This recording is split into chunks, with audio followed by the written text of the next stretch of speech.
Assalamualaikum, selamat pagi. Waalaikumsalam, selamat pagi Bu.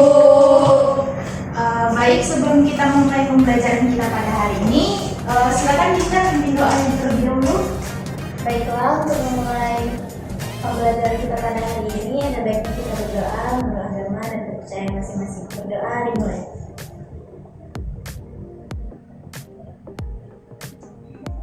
Berdoa selesai. Baik, bagaimana kabarnya? Sehat? Sehat Bu. Udah semangat belum buat belajar hari ini? Semangat. Nah, semoga kita selalu dalam keadaan sehat dan semangat terus ya. Nah, minggu lalu kan kita belajar tentang ikatan ion. Ada yang masih ingat gak ikatan ion itu apa? Ya, ikatan ion itu terjadi karena adanya selang terima elektron. Nah, itu biasanya terjadi antara atom logam dengan logam. Nah, benar ya, benar sekali. Ikatan ion itu terjadi karena adanya selang terima elektron. Nah, ikatan ion ini akan berhubungan dengan materi kita hari ini, yaitu larutan elektrolit dan non elektrolit. Nah, sebelum itu pernah nggak sih kita dimarahin sama orang tua karena kita pakai alat listrik di dekat air gitu? Pernah, Bu. Ada yang tahu kenapa? Nanti Kenapa bisa? Karena air itu Ayo satu orang, jangan rame-rame. Iya Depi. Karena air itu biasanya kalau nggak murni itu bisa mengandung logam. Nah, logam ini tadi kan mungkin bisa menghasilkan listrik gitu Bu, jadinya nanti. Ya, benar sekali. Ada lagi yang punya pendapat lain? Sama Bu. Ya, benar ya. Jadi air itu dapat menghantarkan listrik karena ada mengandung beberapa logam. Nah, ini berhubungan dengan larutan dengan pembelajaran kita, yaitu larutan elektrolit dan elektrolit juga. Nah, sebelum itu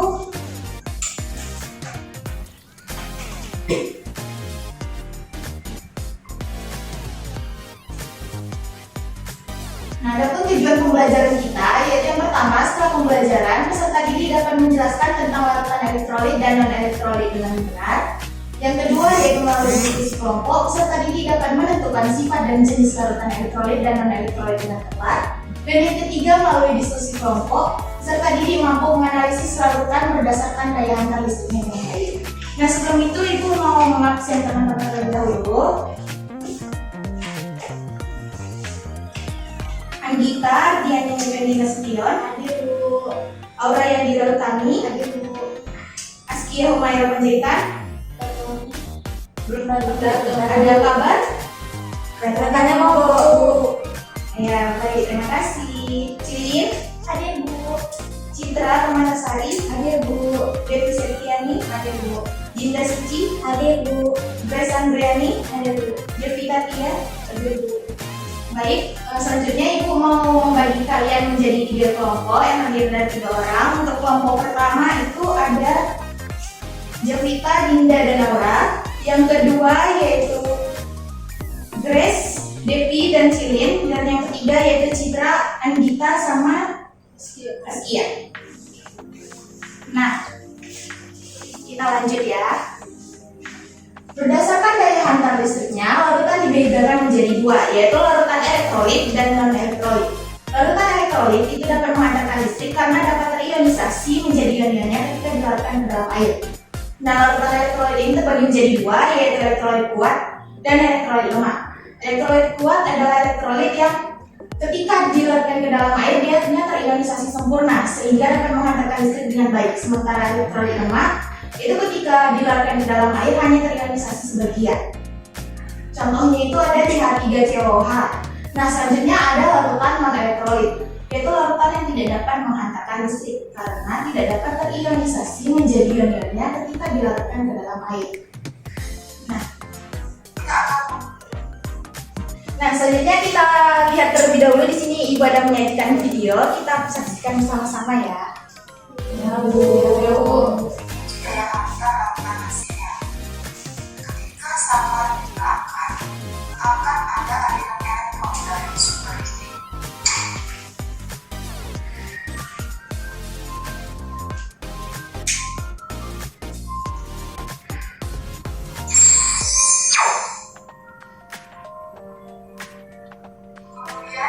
kedua yang akan kita uji dari hantarnya adalah NaCl. Ketika samar dinyalakan, maka akan ada aliran elektron dari sumber listrik.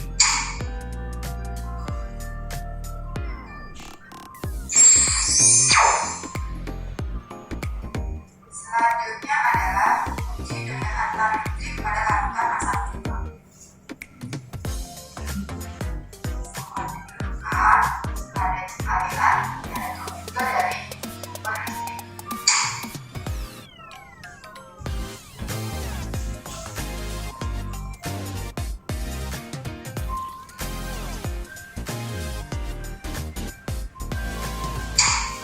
Terakhir adalah uji daya hantar larutan glukosa. Setelah dihubungkan dengan sumber arus listrik, tidak ada aliran elektron, sehingga lampu tidak menyala dan tidak terima reaksi apapun di dalam larutan glukosa. Baik, kan kita sudah menonton nih video yang Ibu sajikan. Ibu mau menanya pendapat masing-masing. Silakan yang pertama, Cika. Iya Bu, jadi pada video yang kita tonton ada 3 jenis uji elektrolit. Yang pertama tadi untuk ujinya itu dia tuh menghasilkan lampu yang terang karena menggunakan elektrolit yang kuat. Kemudian tadi yang kedua itu menggunakan elektrolit lemah. Jadi cahaya lampunya itu dia redup sedikit menyala. Dan yang ketiga ini uji elektrolit glukosa, dia karena tidak mengandalkan lampu listrik, jadi cahaya lampunya tidak berubah. Oh, baik, terima kasih. Bagus sekali ya pendapatnya. Selanjutnya Ibu mau nanya pendapat Dinda. Silakan. Ya, baik, pendapat saya itu mirip dengan pendapat saya karena yang itu yang pertama itu elektrolit kuat yang menghasilkan lampu yang sangat terang, yang kedua itu sedikit redup karena dia elektrolit lemah, dan yang ketiga itu glukosa dia tidak menghasilkan lampu. Baik, terima kasih pendapat Dinda. Satu lagi pendapat Cuti. Saya kan tadi melihat ada 3 uji pada 3 larutan yang berbeda. Untuk larutan yang pertama itu larutan NaCl, terlihat ketika lampunya menyala karena banyaknya gelembung gas yang menyebabkan nyala lampu terang. Untuk larutan yang kedua itu gelembung gasnya sedikit sehingga nyala lampunya redup, dan untuk larutan yang ketiga itu tidak ada gelembung gas sehingga lampunya tidak menyala sama sekali. Ya, bagus sekali ya pendapat teman-teman semuanya. Nah, selanjutnya Ibu mau kalian berdiskusi dengan kelompok masing-masing untuk mencari data mengenai larutan elektrolit dan non-elektrolit. Ibu beri waktu 5 menit ya. Silakan berdiskusi. Izin bertanya Bu, Ya, maksud Ibu data yang bagaimana ya? mungkin tentang contoh-contohnya, larutan elektrolit itu bagaimana, non-elektrolit bagaimana, ikatannya itu apakah hanya ikatan ion saja gitu. Silahkan berdiskusi sebentar semuanya. Sumbernya boleh jurnal, web, buku, atau tanya langsung ke Ibu juga boleh. Baik.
Baik, waktunya sudah habis ya 5 menitnya. Nah, sekarang Ibu ada menyajikan 3 masalah. Tolong perhatiannya. Nah, yang masalah yang pertama yaitu mengapa cairan pembersih bisa menjadi pengantar listrik yang baik? Apa bahayanya jika digunakan sembarangan? Yang kedua, apa hubungan antara fungsi minuman energi sebagai elektrolit dan tubuh manusia? Yang ketiga, jika kamu ingin merancang cairan pengganti elektrolit tubuh, zat apa yang harus ditambahkan dan mengapa? Nah, ini untuk masing-masing kelompok menyelesaikan satu masalah. Untuk masalah yang pertama itu kelompok 1, masalah yang kedua kelompok 2, dan masalah yang ketiga itu kelompok 3. Ibu beri waktu 5 menit ya. Dan ini dikaitkan dengan data yang tadi kalian cari. Baik Bu.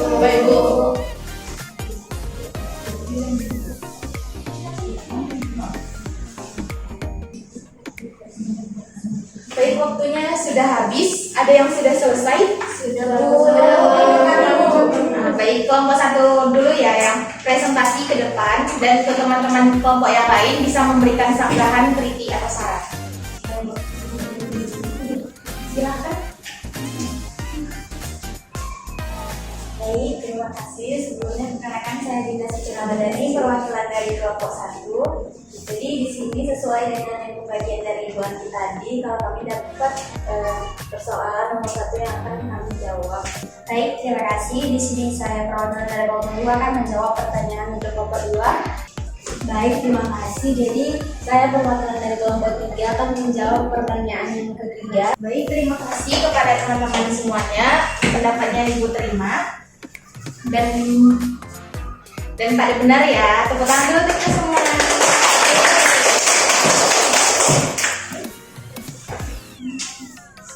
Nah, selanjutnya Ibu mau ada yang menyimpulkan dari semua yang udah kita pelajari ini. Kita? Baik, saya akan menyimpulkan pembelajaran kita pada hari ini. Jadi tadi kita tuh belajar mengenai tentang larutan elektrolit dan non-elektrolit. Nah, larutan elektrolit sendiri merupakan larutan yang dapat menghantarkan arus listrik karena mengandung ion-ion bebas hasil dari disosiasi zat larut dalam air. Nah, contohnya larutan elektrolit ini dibagi menjadi dua, yaitu larutan elektrolit kuat dan larutan elektrolit lemah. Nah, kalau larutan elektrolit kuat itu dia dapat menghidupkan lampu dengan nyala lampu yang terang, sedangkan kalau misalnya larutan elektrolit lemah itu nyala lampunya agak redup. Kemudian untuk larutan non elektrolit itu sendiri yaitu larutan yang tidak dapat menghantarkan listrik karena zat larutnya tidak terionisasi dalam air, melainkan larut sebagai molekul utuh. Nah, contohnya itu seperti glukosa. Baik, terima kasih. Bagus-bagus sekali ya kesimpulannya. Tangan dulu. Nah, selanjutnya kita ada kuis.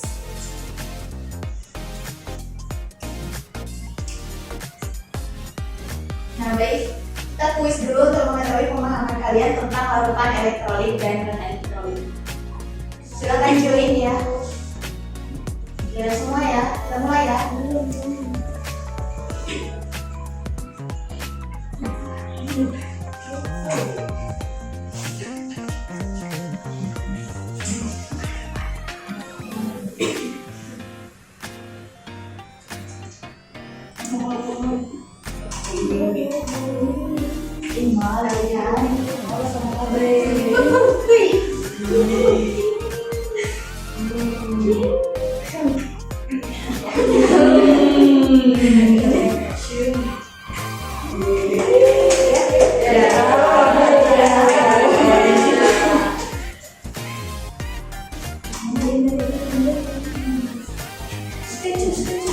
Nah, berarti Aura pemahamannya udah bagus ya. Untuk teman-teman yang lain bisa untuk dipertingkatkan dengan mempelajarinya di rumah. Baik,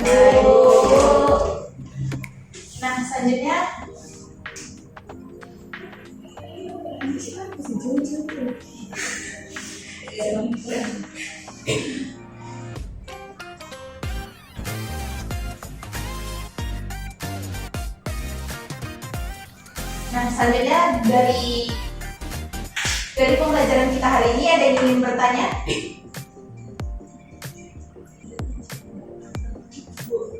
Iya, Jovita ingin bertanya Tentang yang sehari-hari kan Bu, kita ada sampai air dan katanya air itu kan dapat mengantarkan arus listrik. Ini kan termasuk ada ion-ion yang elektrolit kan Bu. Itu air dicampur dengan madu apakah termasuk elektrolit atau elektrolit mau? Nah, jadi air itu sendiri adalah larutan yang non elektrolit. Nah, dia elektrolit maksudnya tadi kayak Jovita bilang bisa menghantarkan listrik karena ada ion-ion yang di dalamnya. Jadi kalau dia misalnya air murni, dia itu bukan termasuk elektrolit. Jadi dia non elektrolit, dia tidak bisa menghantarkan listrik. Nah, gimana tadi kalau misalnya dicampur dengan madu, dia juga bisa non elektrolit karena madu itu ketika dilarutkan dalam air dia tidak terionisasi.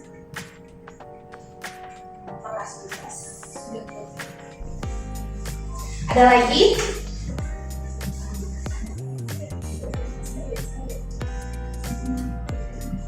Ada lagi yang ingin bertanya? Tidak Sudah? Baik, untuk kesimpulan dari pembelajaran kita hari ini yaitu larutan elektrolit adalah larutan yang dapat menghantarkan listrik karena dapat terionisasi menjadi ion-ionnya secara sempurna di dalam air. Nah, larutan elektrolit ini terbagi menjadi dua, yaitu larutan elektrolit lemah dan larutan elektrolit kuat. Larutan elektrolit kuat itu biasanya terionisasi sempurna dalam air, contohnya adalah HCl, NaCl. Nah, kalau untuk larutan elektrolit kuat, dia itu dapat terionisasi secara sebagian di dalam air, contohnya adalah CH3COOH. Lalu ada juga larutan non elektrolit. Larutan non elektrolit itu adalah larutan yang tidak dapat terionisasi di dalam air sehingga tidak dapat menghantarkan arus listrik. Contohnya adalah air gula atau C6H2SO6.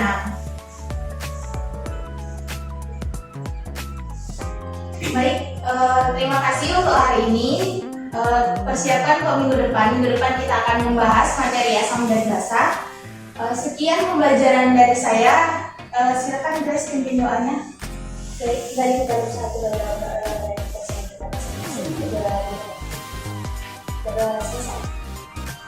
Baik, sekian dari saya pembelajaran hari ini. Saya Sidrati. Assalamualaikum warahmatullahi wabarakatuh dan selamat siang.